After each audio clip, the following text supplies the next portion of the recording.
ہاں اس قرآن کے ذریعے سے نصیحت کرتے رہو تاکہ قیامت کے دن کوئی اپنے اعمال کی سزا میں ہلاکت میں نہ ڈالا جائے۔ اس روز اللہ کے سوا نہ تو کوئی اس کا دوست ہوگا اور نہ سفارش کرنے والا،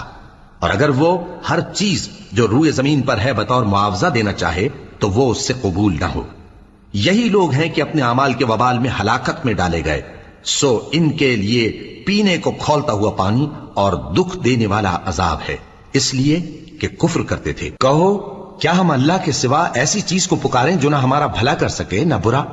اور جب ہم کو اللہ نے سیدھا رستہ دکھا دیا تو کیا ہم الٹے پاؤں پھر جائیں؟